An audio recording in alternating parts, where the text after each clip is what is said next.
People think feeding ratios make sourdough more complicated than it needs to be, and nothing could be further from the truth. My own sourdough journey did a whole 180 once I learned about feeding ratios.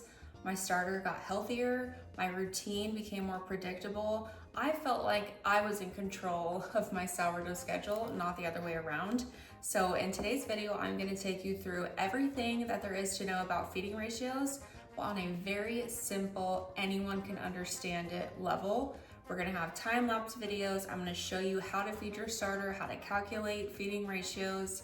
I promise you can do it. It is not too complicated.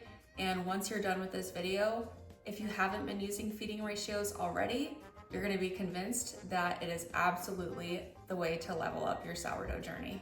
Before we get into how to do feeding ratios, I first want to just talk about why they're so useful. Number one, they give you control over your sourdough routine. Number two, they create predictable, controllable results every single time, so you know when your starter is going to peak, which makes a huge difference for your routines. Number three, it reduces waste because you can really scale down your feeds. If you're not planning to bake and you just want to keep your starter alive, you only need like this much starter. So forget all of these people telling you that you're going to be drowning in sourdough. Discard. Not true when you use feeding ratios to your advantage. And number four, and perhaps most importantly, it gives you the tools you need to make sure that your starter is as healthy and as happy as possible. If you've dealt with an acidic starter, a weak starter, that can be fixed with the power of feeding ratios. So what are feeding ratios? It's just a series of three numbers. Number one is your starter, the second number is the flour, and the third number is the water. The simplest ratio that everyone usually starts with to understand this is a 1:1:1 feeding ratio. This, in simple terms, just means 1 part starter, 1 part flour, and 1 part water. If we're doing it as simple as possible, let's just say we have 100 grams of starter, 100 grams of flour, and 100 grams of water. You mix all that together in a starter jar, and there you have a 1:1:1 feeding ratio. But feeding ratios don't have to be 1:1:1. In fact, my favorite feeding ratio is a 1:5:5 feeding ratio. Again, this means 1 part starter, 5 parts flour, 5 parts water. As an example, I might feed 20 grams of starter, 100 grams of flour, and 100 grams of water. That's a 1:5:5.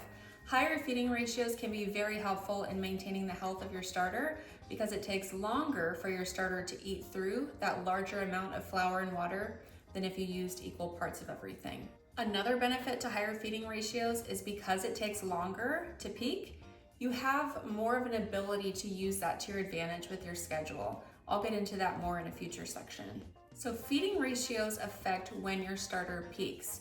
The more flour and water that you have in the jar compared to your starter, the longer it takes those microbes in the starter to eat through all of that food. Instead of just trying to explain this to you, let me show you.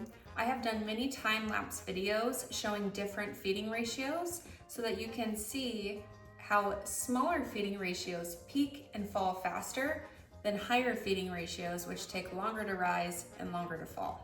Seeing this visually really helped me get a better understanding of just how long a starter takes to peak at different ratios.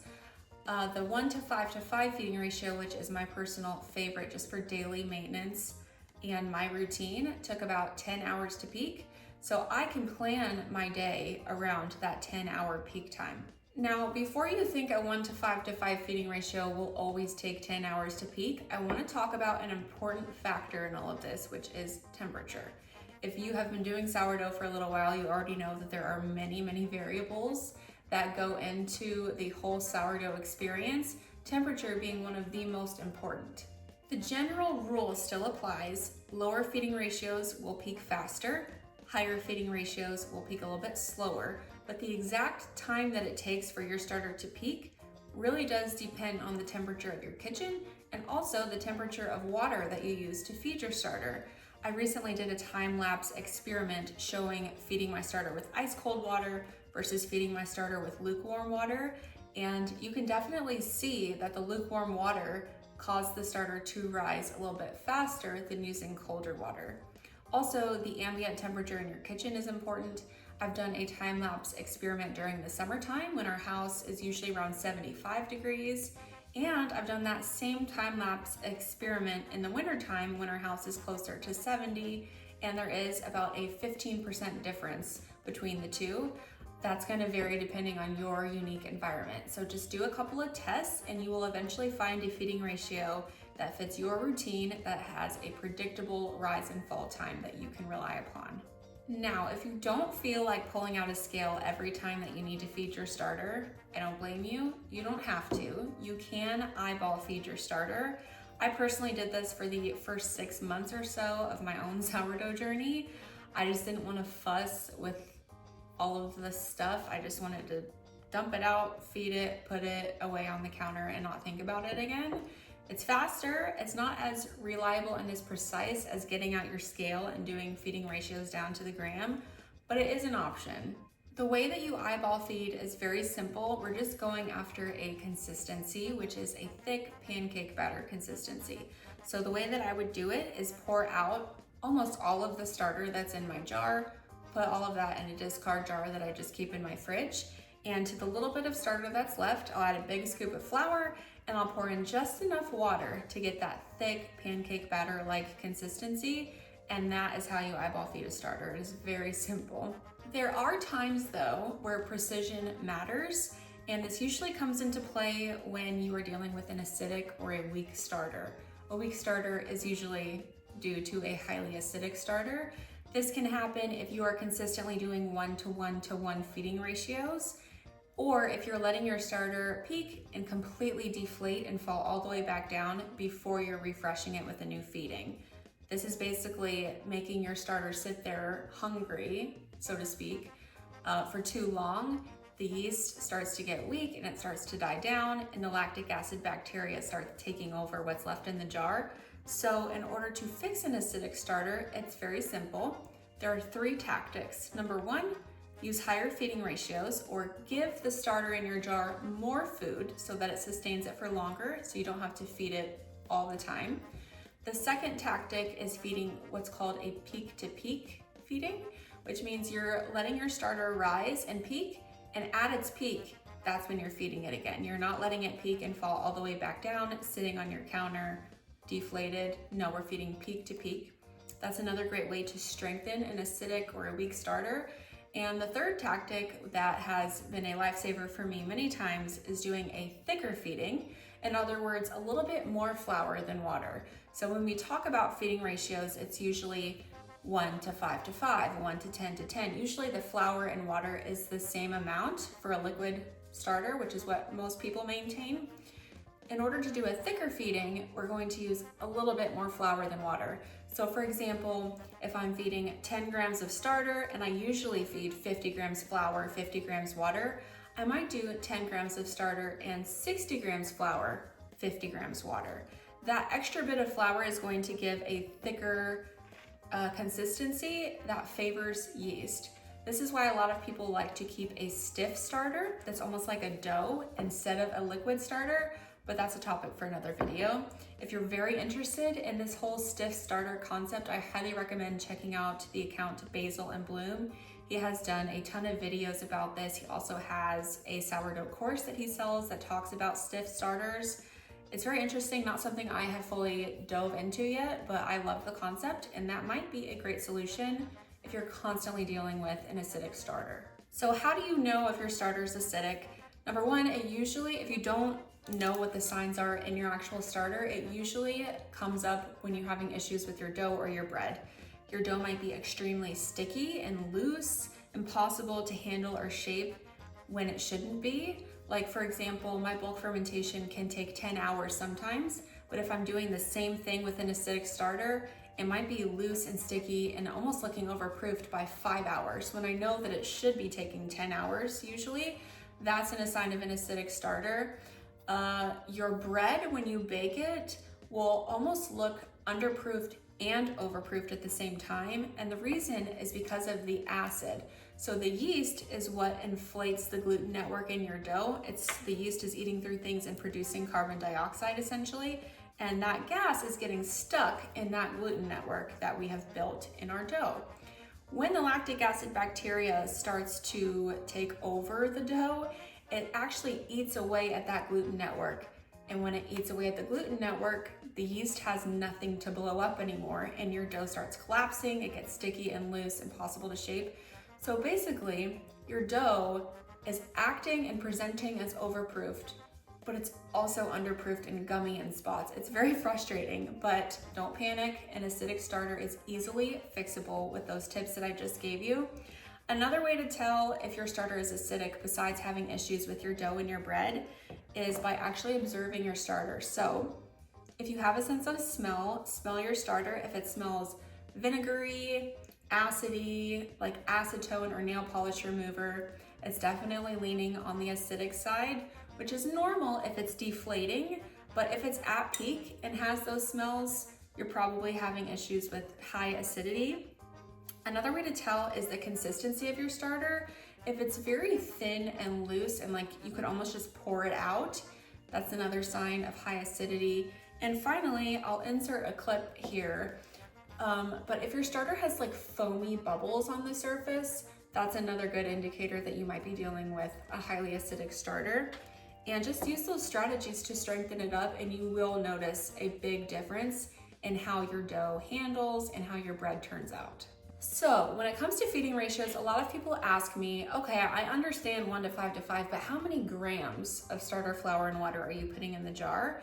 And there are a couple of different ways to go about it.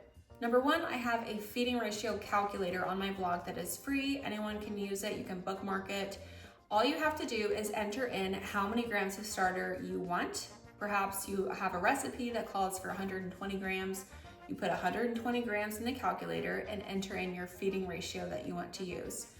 And you just hit calculate, and it tells you exactly how many grams of starter flour and water to mix together in your jar.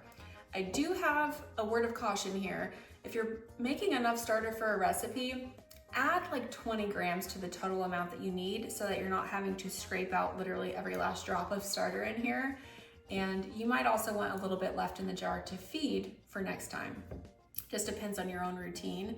But I've had some complaints before that's like, I used your calculator and it was like 10 grams short. This makes no sense.